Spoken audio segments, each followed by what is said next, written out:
Hello again, everybody. Welcome to Society TV, now available as a podcast. My name's John. Welcome again to Season 2. If you haven't watched Season 1 already, check it out on YouTube and check out our other episodes as well. And hopefully, as we go into today's topic, you will get something out of it. Did I mention I'm John? Yeah, I'm John. If you don't know me, check out Instagram. Otherwise, if you know me, hello again. I'm here again with my co-host. He is none other than Shaun. Good Quek. morning, afternoon, or evening, whatever time you're watching this. My name is Shaun. Welcome to Society TV. Welcome back. Now available with podcast. Anyway, Podcast. today we are diving into our, we're going to go dive right into our topic. But before we do that, let's introduce or get our guests to introduce themselves. We have none other than Mr. Dugong DK Donkey Kong himself. Hey. Daniel Ko. Hello. Hello, Nice to tell be us a bit here. about yourself. I'm DK Dugong, Daniel Cole. I'm married to my beautiful wife, only wife, Rachel. Yeah. And we have 2 kids, Ezra and Liana. And just happy to be here aside 3 very good looking people. Yep. But aside on Zoom call, we have to clarify that. Yeah, we are very good citizens. Cool. SOP, Thanks. SOP. Yeah, SOP, that's right. Thanks, DK. Over to you, Ruth. Tell us a bit about yourself. Hi, my name is Ruth. I don't know what else to introduce. I mean, I am engaged, I guess, since DK said he's married. Hey. I think you can tell us a bit about your society portfolio. My society portfolio. Oh, okay. Society portfolio. Let me see. I lead CG with Chris. As Soz 05 represent. We do. I'm also in charge of hype that you see on Society every week. Gathering Friday Night Lives. Oh, so nice. yeah, it's very fun. Nice. Anyway, if you guys want to join hype, please do feel free to PM me. Would love to have you on board. Just a plug there. Just a plug. Yep. All about Awesome. free plugs. Yep. And hopefully by the time this episode is actually released, you would already be married by then. 'Cause Yes. Yeah, Amen. Hopefully, yes, please. prayerfully, one can hope and dream. But anyway, praise God. Well, so today we're here and we're going to talk about just a whole topic about going overseas to study, and as well as coming back, assimilating back into the Malaysian culture and even the Malaysian church. So just a little bit about myself, and then maybe Ruth and DK, you can share your, just say a little bit about your overseas experience. For me, I went overseas in 2006 to Melbourne, Australia. That's where I actually met DK. Funnily Yeah. enough. I think all of us are from Melbourne, Australia. Yeah, and we all went to the same church, although at different points of time, Planet Shakers. But yeah, I came back in September 2011. So it would be just under, just under 9 years for me, or just about 9 years for me being back here. DK, Ruth, why don't you tell us a bit about your journey? Ruth, you want to go first? Okay. Yeah. I mean, as mentioned already, I was from Melbourne. I went probably 6 years ago, and I came back 2019, September 15, 2019. I remember my visa ended on the 15th. I flew back on the 15th. Yeah. So yes, that's my background, I guess. Mm-hmm. For me, I went to Melbourne 2003, I think 2003, 2004, maybe earlier. Actually, I can't remember now, but I went there. I did my degree and my master's there, and I met John, Pastor John there, and I worked there for 3 years, and finally came home on December 2010, and it's been it's been 10 years and 1 month since I've been back to Malaysia. Wow. Saya orang Malaysia. Yeah, not forgetting Shaun. Shaun was you in Taman C for For 5 years. I go Bible school. ECM Bible College of Malaysia. Yes. Tak ada pergi overseas tapi ada Taman C. Not bad. But yeah, DK, you even actually have a PR in Australia. Yes, yeah. Yeah, my PR actually expired on the year that I don't know if I can say this, on the year that Pakatan won the elections. So I thought, wow, this must be God. But you know what? Yeah, man can plan, but yeah. Yeah. True. I think we'll go straight into just like to get you guys going on your perspective, right? So the first thing I want to ask is, having been overseas to study, do you actually think that is a superior option, or do you think that? Okay, sorry. Let me backtrack a bit. Let me ask this first question: what is the one or two thing that you felt like you have really received or benefited from just being able to go overseas to study and work? What is the one or two thing?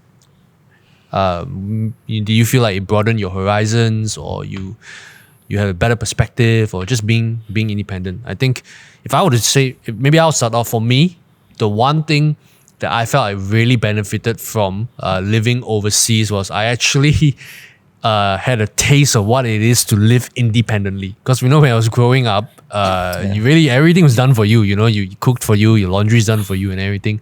So I think the fact that I actually got to live overseas and had to be forced into doing a lot of things on my own, even like opening a bank account, have for that. Because before that, I never actually had a bank account. Do you know that? Like my parents just gave me an allowance, and I never even had a bank account. So learning to do all those things, paying rent, subscribing for electricity and all that, that was a huge eye opener and a point of growth for me. So yeah, that's me. I think it's similar as well. Like, I think similar to John, before moving to overseas to study, and I worked there for 2 years as well.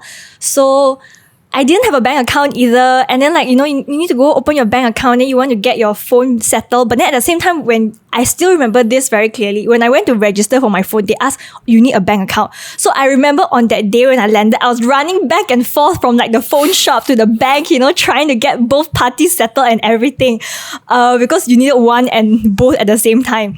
So I think it really pushed you, or rather for me, it really pushed me to be very much more independent, because before that I was, staying with my parents, and everything was done for you. So that's one thing. But I think I am very pro, if you can afford and you get the opportunity to do so, you should go overseas. And I think for me personally, it really is very eye-opening in that sense, because when I've never been overseas, or I've never been in another country for a huge chunk of my life before I went over for uni. So in a lot of sense, how I grew up and environment was actually very similar. But once you put yourself in a brand new environment, you actually get to see different perspectives and different ideas that people have, as well as different culture as well. And I still remember when I first went overseas, I was so scared to talk to Ang Mo, It's it's almost low key.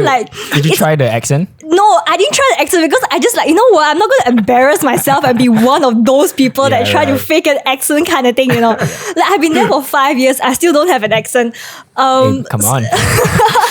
Preach. So I was super scared of talking to them, and then suddenly when they talk to you, I feel wow, I need to talk all proper. I need to talk proper English. I need to pronounce my words clearly, that kind of thing. But that's just one part of me going overseas. Yeah, I think when it comes to accents, right, there are some people who there's two camps. There are some people who just okay, if I need to put it on, fine, I'll do it, or I'll try to speak more proper, I won't put any effort. But then there are those, right, who I think DK will know who I'm talking about. There are those, right? They just suddenly transform and and act as if like they were born there. It's like they got this accent and they pull it off DK so can do that. DK can do that so really well. Okay, Like a DK and I I tell you, know this you know, one person. This person, she was new, right? It was her first month in Melbourne, and I was supposed to pick her up to go to church, right? And so I saw her, I was like, hey, hi. But she was on the talking on the phone now. She was like, hello, great. I've been great. It's been so awesome. All right, bye, mommy. Like, are you talking to your mom? Right? And it's her first month. My gosh, have a, but Yeah. Some people do that. Are we thinking about the same person, bro? Yes, like the girl. Sure, the girl? yes, the yeah. girl. I mean, The won't say girl who it with is, but coloured hair. yeah. Oh, no. Yeah. Yeah. I don't think she'll listen to this show, but Nah. if you are listening, well, God bless you. We are love so you. sorry. We respect you, and sorry. We love you, but Yeah, but when you're from Kepong and you have that kind of accent, come on, it's on your like, first month, talking to your mom, We're really Yeah, boiling she's down talking to who her this mom, person man. is. Seriously. No, but yeah, some people they just really they just Yeah. get into it. But yeah, DK, tell us about what do you get from going Okay, overseas? so for me, it was a little bit different. I lived alone already in Malaysia for I think 2-3 years before I went to Australia. So I think the whole independent thing, I think was a natural progression. It was definitely more foreign.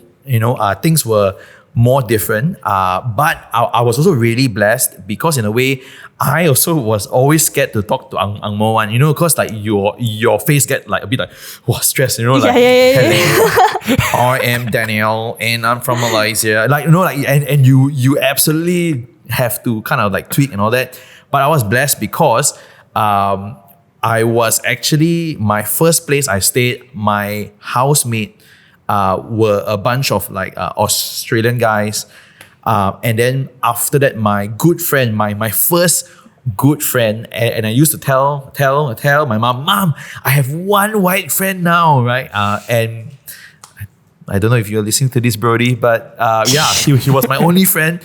And I think it helped me understand the culture. And he was always trying to teach me on how to assimilate myself. So I definitely really enjoyed mixing with people from different cultures after maybe the first few months of really blur and so it was good and definitely when you move, the first thing that hits you is people look at things completely differently from the Malaysian style. So Yeah. I think that's good. Yeah. Obviously, for us, we're talking in the context of going to a Western country because we went to Australia. Even though technically that's not really west from us, Yeah, right? It's kinda kind of like east and down, down under. South. Yeah. But obviously overseas were also there are many other places you can go to as well. Singapore is also considered overseas, right? Even though it's like True. like super That's near true. and everything. But I think that just going out, if I to echo what you guys are saying, just going out and living in a different place, different system, interacting with people with different walks of life, different worldviews is kind of like eye-opening. I kind of experienced that when I went to college, when I was in high school to college. Because when it's high school, the people that you mix around with kind of like more or less the same demographic. English speaking, middle class and upper middle class and all that. But then when I went to college, there was just like, wow, all kinds of like different types of people also, different, the PJ, people grew up in PJ, people grew up in KL and all that. And it really opened up my eyes to see like, wow, there's so many other different types of people out there. But I think that's even more accelerated or magnified when you actually go overseas. And yeah, I kind of echo what you said, Ruth. Like, if you have actually the opportunity to do so, you ought to go for it. You should. Maybe Ruth, you can tell us why you think so. Like, give a bit more specifics. I just had this conversation with someone, but I always think that like why not? I think a lot of people choose not to go, mainly from what I'm aware of, mainly because maybe they don't want to leave their family for different reasons. And some of them maybe because they feel like they're afraid that they will get homesick or, they wouldn't be able to adjust. But I think that that's really part of like life in the sense where if you put yourself in a brand new environment or brand new situation, right, you will learn to adjust, and in that way you will grow. So I feel like if you go overseas and you go with a mindset that like, I am going to make it work and I'm going to like adjust and do what I can, you will definitely survive overseas. I don't think that it's that going overseas is like, oh no, like, I'm just leaving all this behind. But in fact, I think you're actually exposing yourself to brand new experiences and like brand new things in life, like in general. And I also, I feel like even because I went overseas for uni, and I feel that a lot of things that don't talk about education or like, studying wise, but I think when you go overseas, it's just very, very different how people think, how people work, how people interact with one another compared to Malaysia. So I think that if you don't go overseas, right, it's very hard to experience that here. Because you just don't have that. Everyone around you is already very similar and probably very similar backgrounds as well. So I think that's why I feel like you should go overseas. And I think, in fact, when I come back, I have this conversation with Chris all the time where we're like, why can't we do things this way? Like, why must we always do it a certain way? When I think like, if people just have that shift in mindset, like we can actually make it work, like, and I think that if I didn't go overseas, I probably wouldn't have that view as well. Interesting that you say this, that you all are talking about it. I'll be really honest. I did not want to go to Australia actually. So I didn't go to Australia at first, also because my parents couldn't afford it.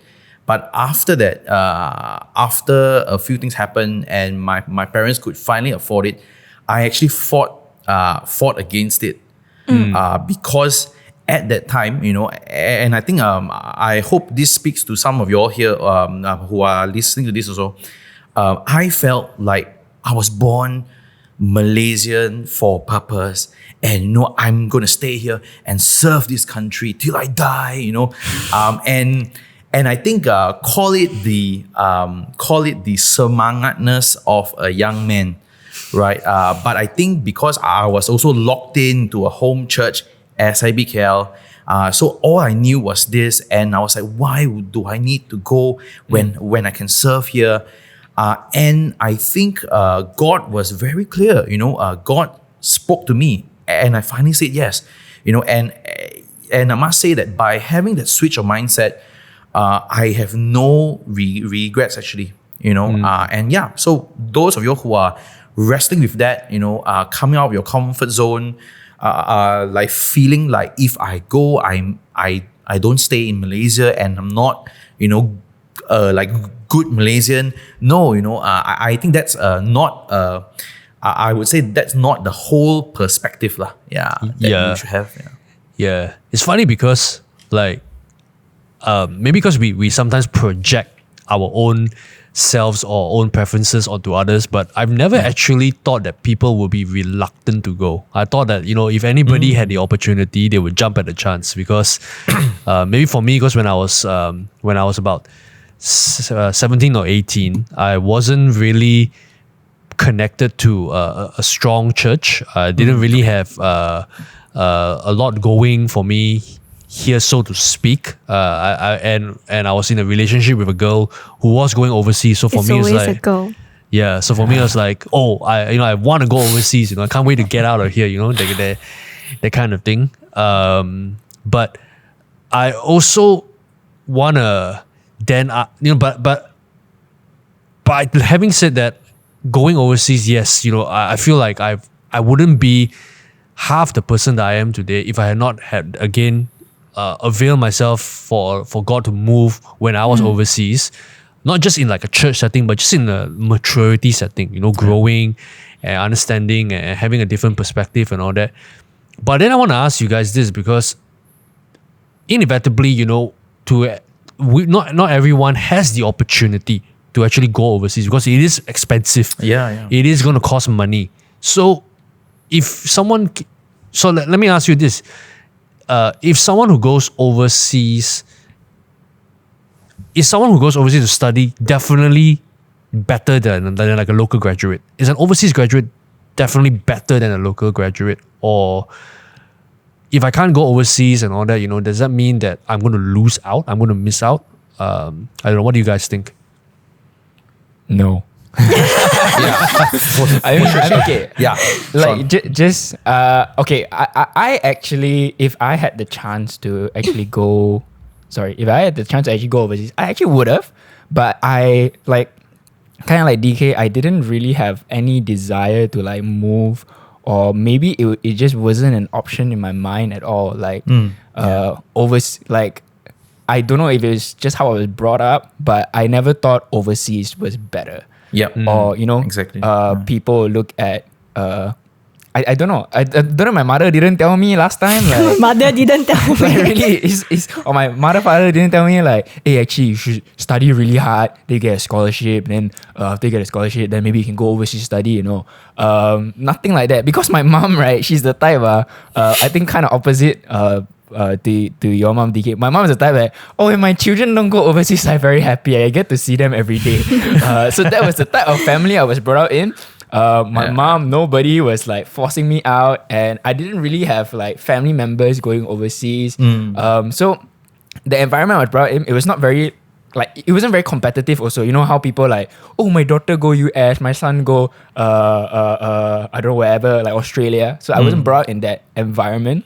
And so it just wasn't a thing. And also like DK, I felt at a very young age that Malaysia is it for me, and I didn't need to go Australia, or Australia is like as PJ would say as people would say, the Malaysian promised land, right? So if I would say would I have grown a lot? Maybe if I will go like overseas, but right now in the Malaysian setting, I think they are all right. Malaysian unis around. For sure. And but is it better? I don't know. Let's see what you guys got. Wait, Shaun, for someone who hasn't left the country, when you worship lead or when you preach, there is an accent somewhere there. I can't place it. I also don't know why. I don't know why. I don't know. You know who trained me for stage? Ronnie Shim. And he has no accent. He has the opposite of an accent. Well, he does have an accent. It's just not the one that we desire to have. Yeah, I just don't know why. Maybe the mic or the stage is I don't know. I don't know why I feel like I'm speaking to Ang Mohs on the other side, but everyone is just as Malaysian as me. So maybe maybe I take that as a challenge. The next time I go on stage. It's all the planet shakers that we invite. Yeah. We go for the conference. That's the songs we listen to. And we come to speak at their camp and all that. Yeah. But okay, one thing for me for sure. So before but we get DK and Ruth to weigh in. I think personally if I did not go overseas, I would not have learned how to think critically. I feel that Wilo is definitely just. I agree. I feel that growing up one thing I realized about the Malaysian education system is that they don't promote critical thinking, or they don't give opportunities enough for critical thinking. That's for me. Yeah. Do you want to go ahead first? No. Go ahead first. I will answer a little bit differently actually. Yeah, I agree with PJ, because like I realized when I went to overseas, right, and I started studying in uni, how I used to study and prepare for like my SPM, my PMR, it doesn't apply to in a uni setting anymore. And I realized that how you think, and you can't just read and then just memorize everything. You need to actually think, good uni, you need to think, But yeah, I definitely agree with the critical thinking part. And I think going back to PJ's question on do you think that going overseas is more superior or that sense? I don't necessarily think so. I think that if let's say, because now we have internet and everything, right? And as people, serve people listen to more podcasts, people are more exposed. I think it's definitely easier compared maybe to last time to actually catch things of like different culture, different ideas, different mindset. But that being said, you have to be very intentional about doing it though, because like you are not literally put in a situation where you have to and you are pushed to do that. But it's more like you like, I want to go and like, know what other people are thinking, why. Like the environment helped. Yeah, the environment, like for me personally, the environment really, really helped, shaped. Of course. But if let's say you don't have that, you have to be very intentional in actually going out. That's one thing I would say. I'll answer this on a employer perspective lah. A little bit of work on there. So when I hire people, when hire people under me, right? The interesting thing is this: in terms of local, whether you are a local grad or you are a overseas grad, actually, for me, I used to think it mattered, but it didn't, because I've had a few experiences where the local graduates that we hired were really good. And the overseas grads that we hired were, I would say, a wrong hire. And one thing, I think the biggest difference is like you're both highlighted also, right? Is that you can critically think, right? So sometimes it's weird, right? Because I know of people that go overseas, they stick to what they know. And they are no initiative also. They hang out with their same group of like Malaysian friends, or just stick in that bubble, go to uni, come back, not talk to any person at all, So I think at the end of the day, it is really about your own initiative also lah. Because really I feel that again, like to encourage those of y'all who don't have the chance to, I think that as long as you want to learn, as long as you take the initiative to learn and to crave to learn new cultures and all that, and even get a new perspective of things, right? I really think that you are fine. Yeah. So I think, again, at the end of the day, going overseas helps create the environment. But again, if you don't want to, change, you like don't want to grow, it's the same thing lah.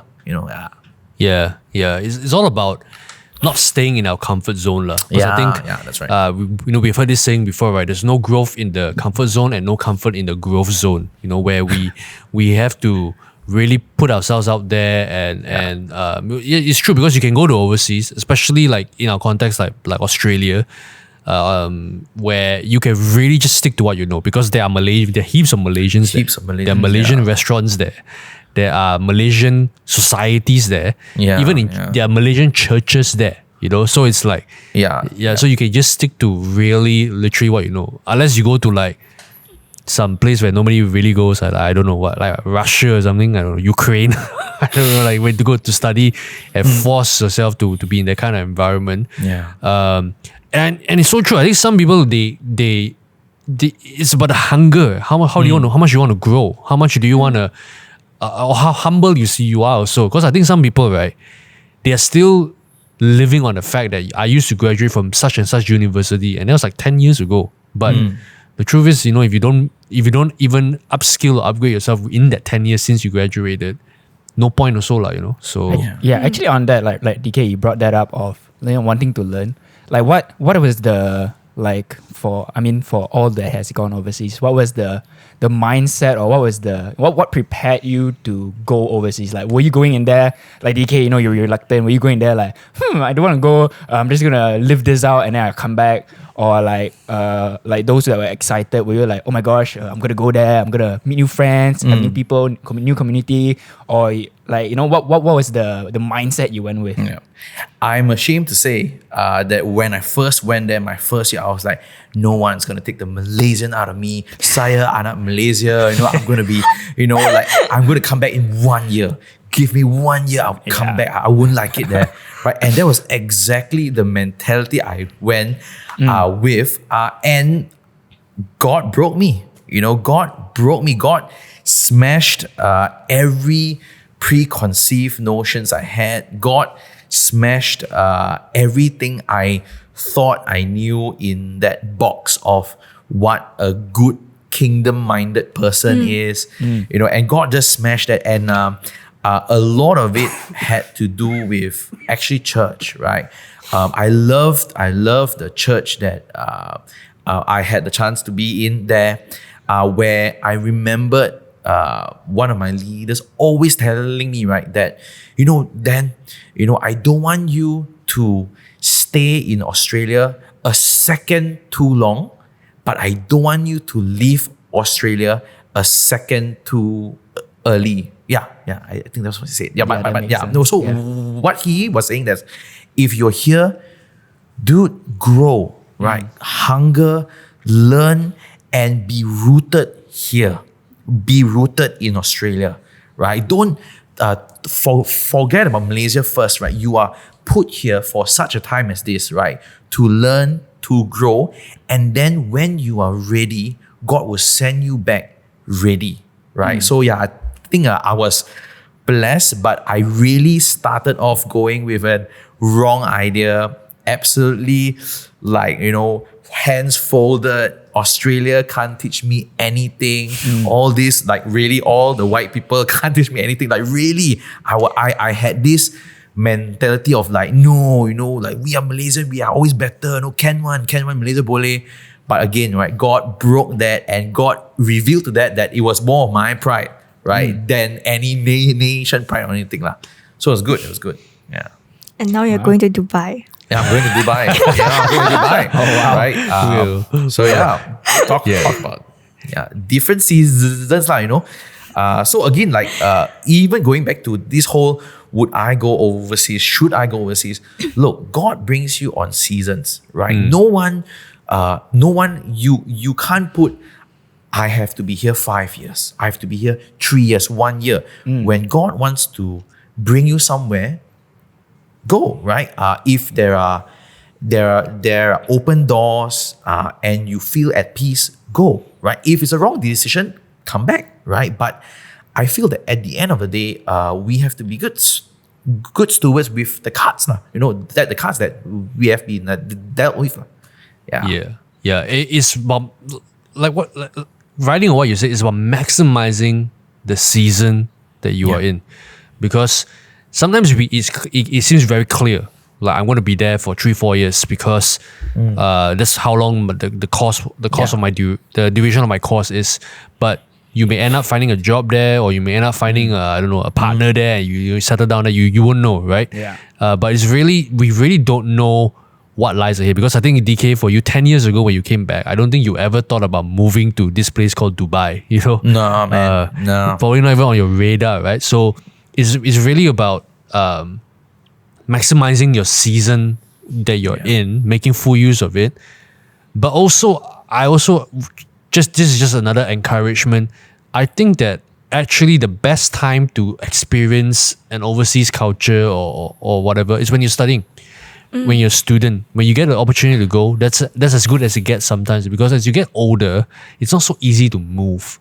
I think for DK, you're blessed, you get an opportunity to move your whole family there. But for many, it's just not a thing that you get just to decide, especially in the midst of having all your commitments, It's not so easy to just decide, I want to stop everything, and I want to move, and I want to go. So, make full use of it. I think the whole thing about the FOMO of missing out and all that, you got your whole life ahead of you, and sometimes we're just so stuck on looking at the years in front of us that we forget that there are so many years ahead of us that God can still reveal, move, and do. So and a lot of people can't see past that, especially when you're at that age, going into uni or college even. I just really don't want to leave here. I mean, I think when I was back then, I was also thinking the same. Why leave Malaysia? I have everything here. I have friends here, family here. But maybe looking back now, I mean, if I had the opportunity, if I had the funds, maybe I would have pushed to, hey, maybe I want to go somewhere. But it turned out fine. I like to think. You're fine. Yeah, and it's funny because right, there are a lot of this is so just addressing the topic of homesickness. And maybe DK and Ruth, you can weigh in after I'm done. But I always tell people this, when you go overseas, right, the hardest is always the first 6 to 12 months. I mean, some people are great; they adapt within 3 months, awesome. But the reality is, for the 6 to 12 months there, it can be almost like a roller coaster ride sometimes also. You're happy you're there, you're enjoying the cold weather. Wow, I can finally wear a jumper and not, pretend like, oh, you're so cold today, the aircon, everywhere. It's actually cold. But then there'll be moments where, you will miss things you'll be not used to things, at 5 p.m., everything's closed. You're like, what? I can't go mamak, that kind of thing.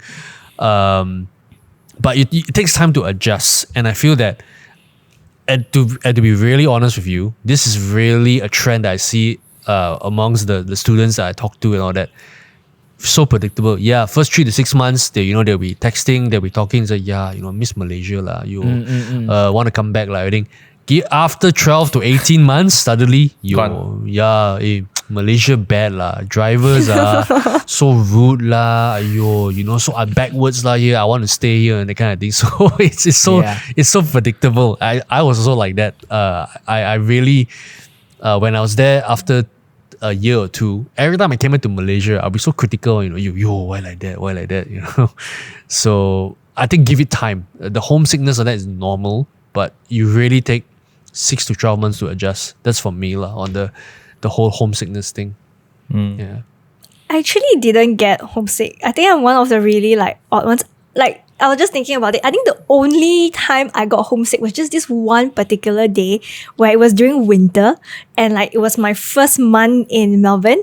So we had to I had to go uni, and it was raining and it was cold.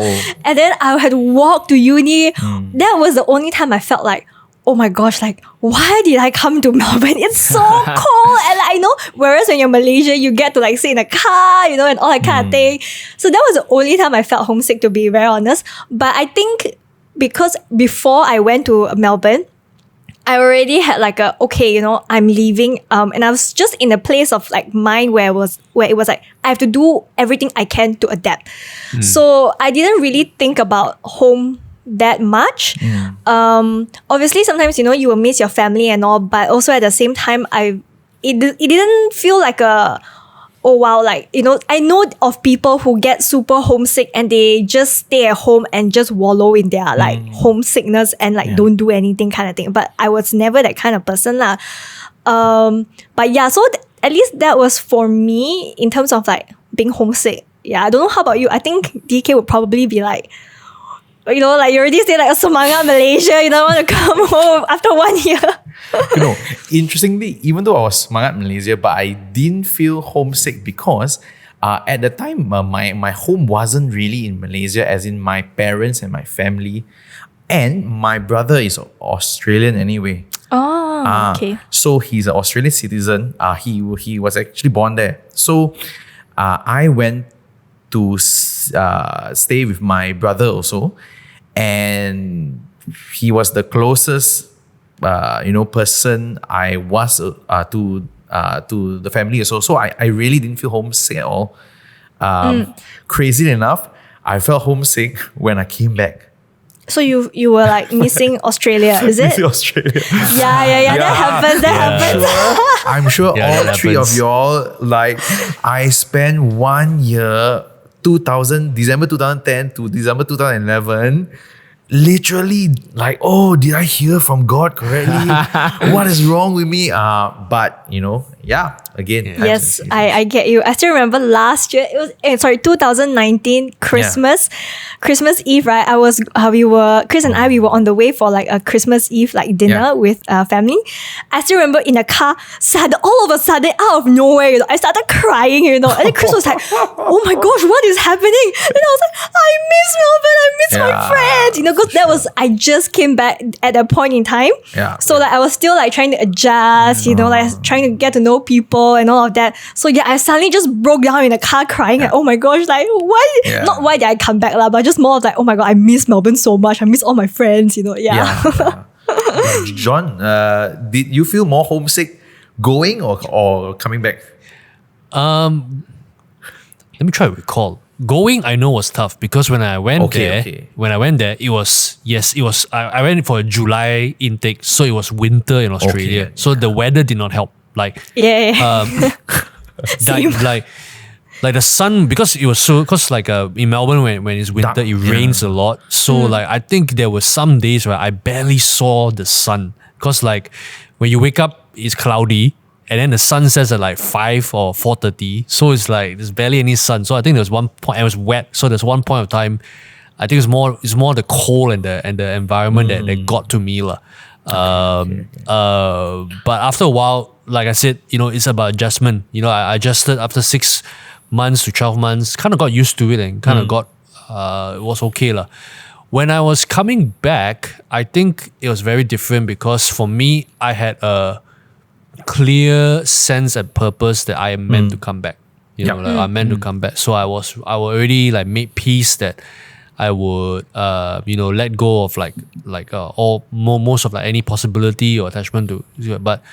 But then again, I was also still dating my wife, my girlfriend back then, and she was still in Australia. So I did go to Australia 2-3 times a year. So it was kind of like not like cold turkey cut off straight away. Yeah. So it was still okay but then let's talk about that about coming back. How was that like for you guys then? Because like, how do you, if somebody is listening to this episode and they're considering, hey, should I come back? Or they've already come back and they're having trouble adjusting, to again life here or to the culture here, even the church here. What kind of advice or insight would you give them? Ruth? When you come back, okay, if anybody, you're trying to decide on whether you come back or whether you should stay, I think if any advice that I can give personally is just really search your heart and really know what is like prompting your decisions. Because like for me personally, if you are staying overseas just for the sake of like, I want to be able to stay there because it's better, but you don't really understand like, why you want to stay there, or like you don't really go and like search and say, am I staying here just because I think that job opportunities here are better, pay here is better, that kind of thing? Or like, are you staying because you really genuinely feel like your season in that place is not up yet? Which was for me because when I graduated, I was very like, I know that my season is not up yet. Like I was very sure on that. But at the same time, I also knew that it wasn't, that I wouldn't be in Melbourne forever. I just didn't know when I was meant to leave. But I knew that it wasn't up yet. So I remember when I graduated, because I don't know how it was for you guys at that point in time, but now in Melbourne, because you have so many uni students, getting a job itself, it's not easy, because with all the graduates and everything. So I still remember when I was trying, after I graduated, like my parents were like, maybe you should actually consider coming back because like, I heard that it's really hard to get a job. And like, if you want to get a job in Australia after you graduate, you need to go apply for your TR and everything first, then only you can go start looking for a job. But also there are cases where people apply for their TR, but they don't get any jobs at all in that 2 years. And then they just come back with that 2 years wasted. So there were a lot of different advices given to me. But at a point in time, I was very sure and I knew that, I had a word and I was like, you know what, my season is not up. So I'm going to press on. I'm going to apply my TR first and then, go start applying for jobs and everything. So, but also at the same time, when that 2 years, my TR expired, when it ended and all of that, I also knew that, okay, I knew that I wasn't meant to stay in Melbourne forever. It was just a matter of when. And I think when it expired, I was okay. I think it's time to come back. Like I felt very certain that, it was time to come back. And when I came back, to anybody that is coming back now, I think how you come back and what kind of mindset you come back with is very, very important. Because I feel like if you come back, and I've seen people who come back with a mindset that like, you see this in churches so often. You're like, I got a word to come back, and then when they come back, they expect everything to go smoothly. They expect everything to go great. They expect church to be like a breeze and stuff. But unfortunately, that's not the case, So I feel like if you come back with that mindset, thinking everything is the same as it was when you were there, then you will have a really, really hard time trying to adjust. And also on that point, also saying that like sometimes when you start comparing, that's when you actually fail to like maximize, like what you said just now, like maximize the season that you are in. Sometimes a way of looking is just different. Like for me, I've been back for like a year plus, and I can honestly say that like, I don't think that when I came back I stopped growing or whatsoever. But in fact, I actually grew a lot. Like I grew a lot. Coming back, it was an adjustment, but also I also realized that me coming back, God was also like trying to teach me different things and also grow in different areas as well. So it's just different. And when you start comparing, which I see a lot of people do, because I've had conversations with people who came back, and when you start comparing, right, you will be very miserable. You will always want to go back, but you cannot go back. And then you won't be able to find joy in the things that you have when you are here. That's a powerful statement, because that doesn't just apply to coming back from overseas, that applies to everything. Where you always compare, you can't find the joy in actually what you have. But that's powerful right there. Yeah, cool. Yeah, I think that applies to even parenthood or even being married, right? True, yes. Comparing kills you, man. Kills the joy actually out of everything. Yeah, I think that's a good point to like the pressure of everybody else going overseas also. Like, I mean, I'm backtracking a bit. Wow, you have so many friends going overseas, and then you feel like you have missed out. I think a lot of people feel like that. I mean, people that don't have the opportunity, like you have missed out. Like everyone, like parents also say this. Everybody else, they are gonna succeed because they were smarter, they got better grades, they got scholarships to go here and there, and now you see you're gonna. Parents always say, you see, now you're gonna look at your friends and compare, and then you think of the life you have. And that's just me like thinking of the whole comparing thing when it comes to overseas. DK, what about you? Like, how do you adjust? Because you worked there you worked there for a while and everything. So obviously the working culture that will be so different. So I how's your think experience? to those of you who are contemplating, who are listening, and who are contemplating coming back,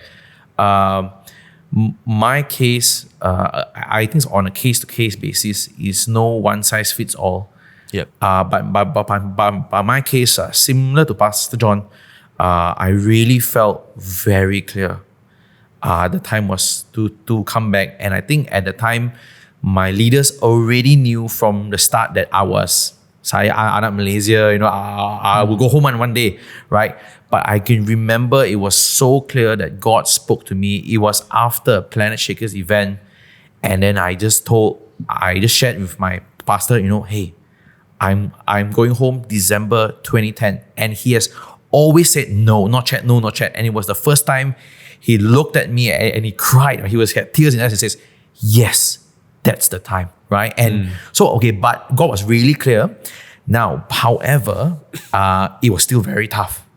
Why? Even though I actually gave the date December 2010 in December 2009. So I had 1 year to prep, but it was still very tough because why?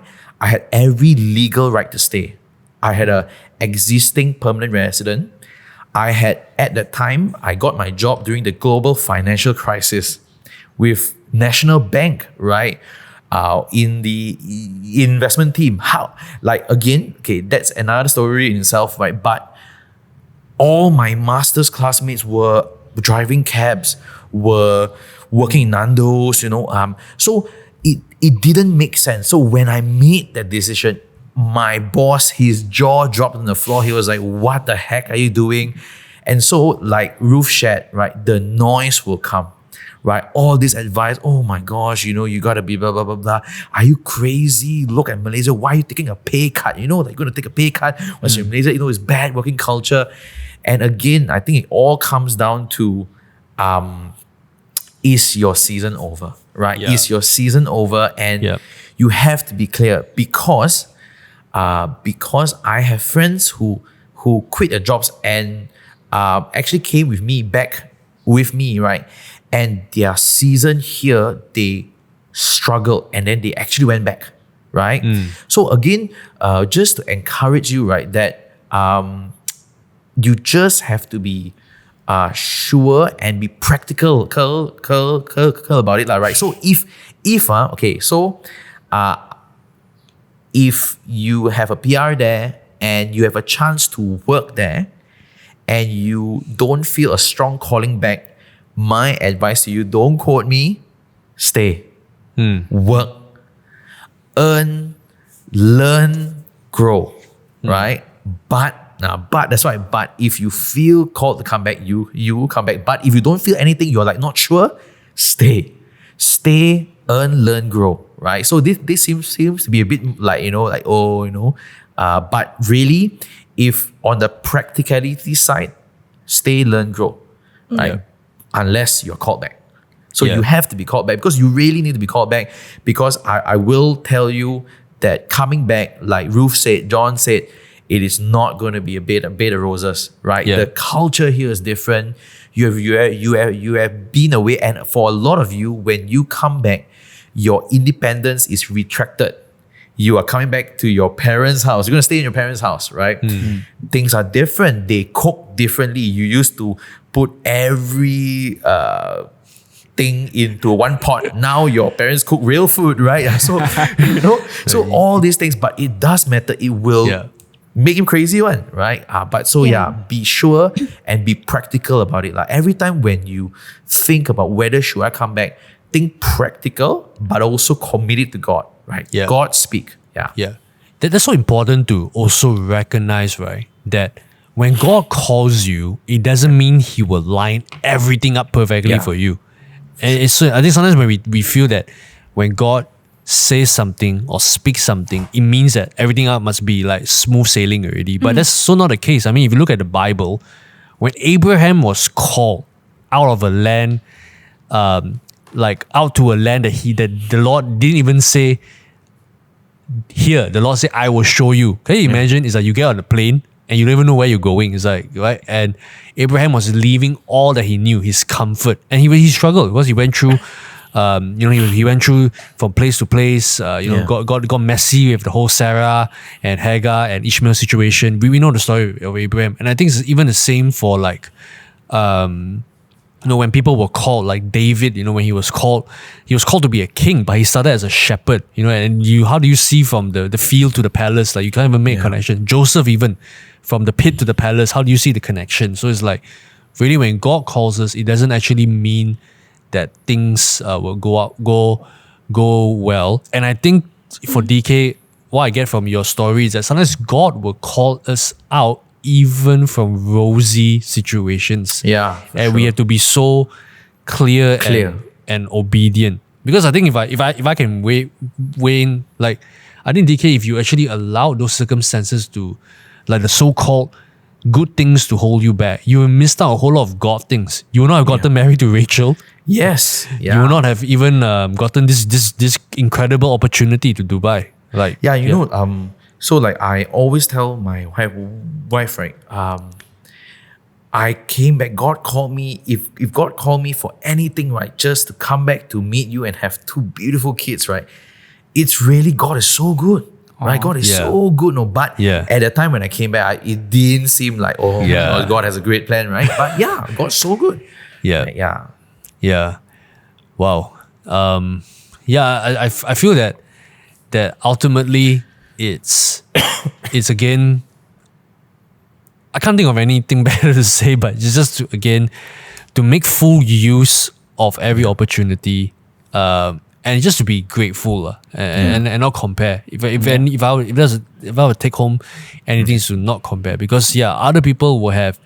It will always seem like other people have better opportunities and greater things and everything. But the problem is we always compare upwards. We always compare upwards, and I think it was mentioned in the financial episode thingy. We always compare upwards. We always see people who are seemingly doing better than us. But there are always other people who may not actually have as much as we have. So again, it's not about, there's this saying, right? Comparison doesn't glorify God, because we either compare ourselves upwards and we feel like we're missing out, or we feel inferior. But if we compare downwards, we can be filled with pride, because now we feel superior. We go, at least I'm better than this person, better than that person. So just to be content and to focus and to maximize what we have in this season and this time. Yeah. I think, Shaun, you got anything you want to add, or anybody else you want to just give any closing remarks or encouragement? For us to answer the question, like, should I go overseas? Hearing this conversation, I think if you have the chance, go. But if you don't worry. You're not missing out. DK will hire a Malaysian any day. Be nice enough to him. Maybe he might bring you to Dubai. Who knows? Yeah, exactly. So that's my closing remark. Yeah, I think when along the lines of like comparing thing, I think whenever you start to compare and somebody else becomes your benchmark, right? You will always, because I always tell people because when I was in Melbourne especially, I also talked to a lot of students who are, contemplating on whether they should stay or whether they should come back. And I think my advice is always choose something make a decision that you are convicted of, and so that you won't be able to live with regrets. And I think once you start comparing your circumstances to somebody else's circumstances, right, there will always be like a slight regret in that sense, where maybe I wish I did that. Yeah. But if you just are able to not ignore, but just more okay, what do I actually want in life? What is God saying in this season? And then make a decision from there. I think it's so much easier to live without any regrets. Does that make sense? Yeah. Because even if, let's say, for example, DK, if he chose to continue to stay on, even though it was it was such a rosy situation, I'm pretty sure that down the road there'll be a part of him where it was okay, what if I actually came back? What if I actually decided to go back to Malaysia? What would my life be like? But I think that if you can make a decision where, okay, I'm going to make this decision and I won't regret it, it's so much easier to live. And DK, do you have any closing remarks? Yeah, I think agreed. I think in a lot of you who are listening to this, you are contemplating, should I go or should I come back? And you are praying and asking God for a sign where he comes in a cloud and says, thus says the Lord, go, or thus says the Lord, come back. A lot of times it doesn't, God doesn't always speak that way. He can.